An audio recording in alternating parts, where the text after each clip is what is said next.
আমরা ব্যাটসম্যানদের উইকেটগুলো গেছে কিন্তু পাওয়ার প্লেতে।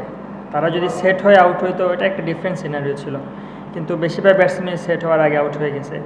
তবে আমি মনে করি হ্যাঁ, মিডিল অর্ডার ব্যাটসম্যান আর একটু রেসপন্সিবিলিটি নিতে পারতো, যারা গিয়ে আর্লি আউট হয়ে গেছে।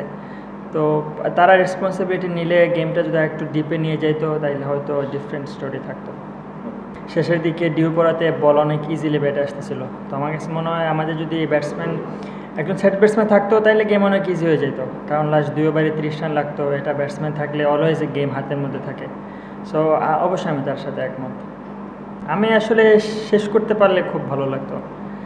এটা একটা গুড কন্ট্রিবিউশন না আমার জন্য, কারণ আমি পুরো সেট ছিলাম, বল অনেক ভালো ব্যাটে কানেক্ট হচ্ছিল। নাসুম ভাইও আমার ভালো সাপোর্ট দিচ্ছিল, নাসুম ভাইও বাউন্ডারি মারতেছিল। এটা আমার জন্য অনেক বড় একটা প্লাস পয়েন্ট। মনে ছিল না আমি একটা ব্যাটসম্যানকে নিয়ে ব্যাটিং করতেছি।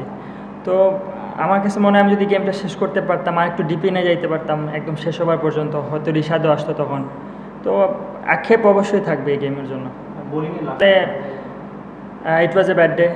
আমি মনে করি আর একটু এক্সিকিউশনে পারফেকশন আনতে হবে। এক্সিকিউশন এরর ছিল। আমি এটা নিয়ে কাজ করব। অবশ্যই এই টি-20 খেলাটা এরকম। আপনি দেখেন একদম শেষ পর্যায়ে 2 ওভারে 30 লাগতো, ওই গেম আমরা ক্লোজ করে ফেলছিলাম।